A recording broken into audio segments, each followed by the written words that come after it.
धन्यवाद। धन्यवाद सभापति महोदय, आपने ऑपरेशन सिंदूर जैसे महत्वपूर्ण विषय पर बोलने का अवसर दिया। विशेष रूप से आभार व्यक्त करेंगे हमारे पार्टी के राष्ट्रीय अध्यक्ष श्री चिराग पासवान जी का, क्योंकि आज इस बहस में हम पहली महिला सांसद हैं जो ऑपरेशन सिंदूर पर अपना पक्ष रख रही है, ऑपरेशन सिंदूर के फेवर में बोल रही है। हमको गर्व होता है कि आज ऑपरेशन सिंदूर पर बोलने का अवसर हमको मिला, क्योंकि इतिहास में ऑपरेशन सिंदूर को स्वर्णिम अक्षरों में लिखा जाएगा, क्योंकि विश्व स्तर पर इसने एक न्यू नॉर्मल को स्थापित किया है भारत के लिए। ये न्यू नॉर्मल की जो नींव है वो सदियों पहले रामचरितमानस में लिख दी गई थी, जिसकी चौपाई है, बिनय न मानत जल्द ही जड़ गए 3 दिन बीत, बोले राम सकोप तब भय बिनु होए न प्रीत। इसका अर्थ ये है कि विनय और धैर्य जरूर ही महत्वपूर्ण गुण है, पर जब धैर्य का बांध टूट जाता है तो भय के बिना उसका कोई उपचार नहीं बचता। हमारी सरकार के दृढ़ संकल्प से और सेनाओं के अदम्य शौर्य के वजह से आज एक नए भारत को विश्व स्तर पर स्थापित किया गया। ये नया भारत क्या है? ये नया भारत वो है जो शांति के लिए गौतम बुद्ध और महावीर जी के दिखाए हुए पथ पर तो चलता है, पर अगर राष्ट्र सुरक्षा की और राष्ट्र हित की बात हो तो प्रभु श्री राम के धनुष को और श्री कृष्ण के सुदर्शन चक्र को भी उठाना जानता है। आज इस चर्चा के 2 भाग हैं। पहला भाग है पहलगाम पर हुआ अटैक और दूसरा ऑपरेशन सिंदूर। पहलगाम पर जिस तरह से अटैक आतंकवादियों ने किया वो नागरिकों पर अटैक नहीं, वो मानवता पर अटैक है।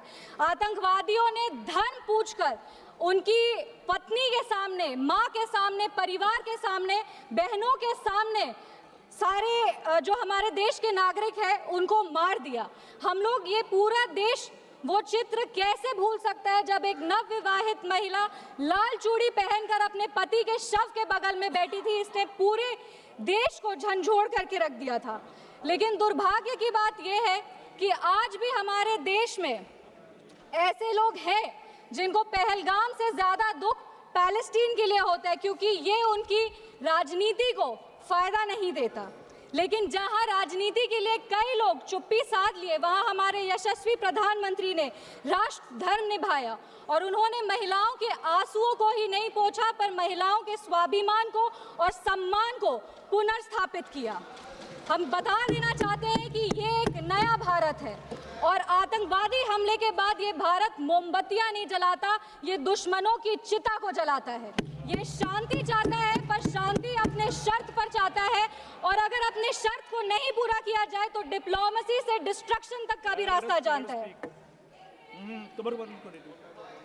इसी बात पर हम एक शायरी कहना चाहेंगे, खतों का दौर गया अब फरमान भेजे जाते हैं, जो करते हैं भारत की आत्मा परवार वो सीधे कब्रिस्तान भेजे जाते हैं।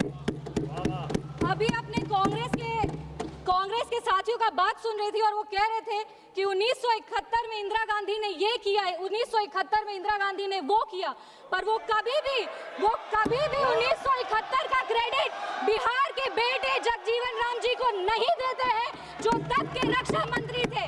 बांग्लादेश ने उनको 1971 का वॉर हीरो डिक्लेयर किया था और रक्षा मंत्री होने के जंग के बाद भी उन्होंने सैनिकों के रिहैबिलिटेशन के लिए काम किया। लेकिन कांग्रेस पार्टी इसको कभी नहीं रिकॉग्नाइज करेगी, क्योंकि उनको दलित नेतृत्व से समस्या है। वो सिर्फ उनके साथ रहना चाहते हैं जो बाबा साहब के चित्र को अपने पैर पर रखते हैं।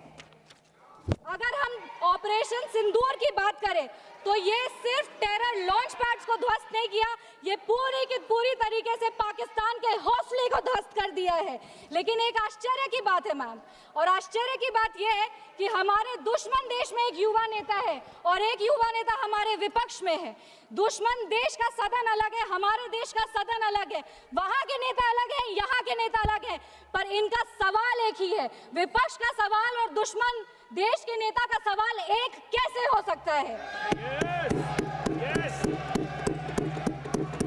मैं विपक्ष के साथियों को चुनौती देती हूँ कि अपनी राजनीति से ऊपर उठ करके कभी राष्ट्र हित की सोचनी चाहिए। अगर सरहद पर सेना लड़ रही होती है तो उनसे सवाल नहीं पूछे जाते, उनको सलामी दी जाती है। अगर अगर विपक्ष की बात सुबह से सुने जा रहे हैं और उनकी बात को ध्यान से सुने तो वो बार बार कह रहे हैं कि सरकार ने सरेंडर कर दिया, सरकार ने सरेंडर कर दिया।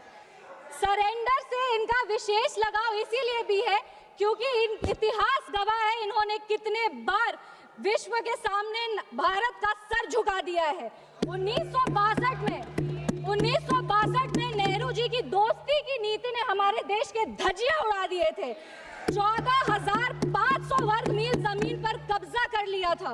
अमेरिका के तब के राष्ट्रपति ने कहा था कि भारत हमसे भीख मांगते हुए आया था। 1971 में वेस्टर्न मीडिया ने प्रधानमंत्री के बारे में जो भी कहा हो, उन्होंने हमारे देश के बारे में, भारत के बारे में कहा कि भारत एक धोखेबाज देश है और भारत नागरिक धोखेबाज लोग हैं। ये था भारत का इमेज आपके शासनकाल में। 1985 में CIA के क्लासिफाइड रिपोर्ट्स है कि विदेशी तंत्र भारत की सरकार को चलाती थी। इनसे जवाब मांगिए। 2001 विश्व के सबसे बड़े लोकतंत्र के सबसे बड़े मंदिर पर हमला हुआ और ये लोग चुप बैठे रह गए। 2008 मुंबई अटैक, पूरी तरीके से देश को झंझोड़ दिया गया, पर इन्होंने कभी नहीं जवाब दिया। अगर आज आतंकवादियों को जवाब दिया है तो वो हमारे यशस्वी प्रधानमंत्री श्री नरेंद्र मोदी जी की सरकार ने दिया है। पर इनके राष्ट्रीय अध्यक्ष, कांग्रेस पार्टी के राष्ट्रीय अध्यक्ष कहते हैं कि ऑपरेशन सिंदूर एक छोटा मोटा ऑपरेशन था। ये इनकी विचारधारा का समस्या है। इनको लगता है कि ऑपरेशन सिंदूर एक छोटा मोटा ऑपरेशन था, पर ये इनकी गलती नहीं है। इनकी विचारधारा ये कहती है कि अगर हिंदू धर्म को आगे लेके जाओ, हिंदू धर्म के पक्ष में बोलो तो वो सैफरन टेरराइजेशन है। पर इनकी राजनीति के लिए ये कहते हैं आतंकवादियों का कोई धर्म नहीं होता। ये दोहरा चरित्र क्यों है इनका? आतंकवादियों ने हमारे नागरिकों को धर्म पूछकर मार दिया। हम उनको कहना चाहते हैं कि जिस सनातन को मुगल की तलवार नहीं खत्म कर पाई, जिस सनातन को अंग्रेज की तोप नहीं खत्म कर पाई, उस सनातन को इनकी छोटी मोटी राजनीति क्या खत्म करेगी? आतंकवादियों ने जब हमारे भाई लोग को मारा तो उनको मारने के पहले बोला कलमा पढ़ के सुनाओ। उन नागरिक की बहन होने के नाते, इस देश की बेटी होने के नाते हम उनको महाभारत सुनाना चाहते हैं। महाभारत सत्य और धर्म की लड़ाई जरूर है, लेकिन महाभारत द्रौपदी के प्रतिशोध का भी प्रतीक है। द्रौपदी का बदला महाभारत है और हमारी संस्कृति में है। अगर नारी सम्मान में त्रुटि होगी तो फिर से महाभारत रचा जाएगा। और महाभारत में लिखा है धर्मो रक्षति रक्षतः। जो धर्म की रक्षा करते हैं, धर्म भी उन्हीं की रक्षा करता है। विशेष रूप से हम धन्यवाद देंगे हमारे यशस्वी प्रधानमंत्री श्री नरेंद्र मोदी जी का, जिन्होंने ऑपरेशन सिंदूर का नाम ऑपरेशन सिंदूर रखकर पूरी दुनिया को बता दिया है कि एक चुटकी सिंदूर की कीमत क्या होती है। और जिसने हमारी महिलाओं के, इस देश की बेटियों के, हमारी बहनों के सिंदूर को उजागर किया, उसको हमारी सरकार ने, हमारी सेना ने मिट्टी में मिला दिया है। अपने वाणी को विराम देने के पहले बस एक पंक्ति पढ़ेंगे। अगर उसूल पर आए तो टकराना जरूरी है, अगर जिंदा हो तो जिंदा नजर आना जरूरी है।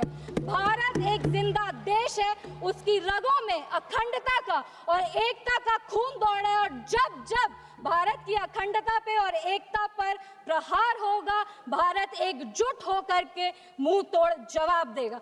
जय हिंद, जय बिहार, भारत माता की जय। जी, श्री अभय सिन्हा जी।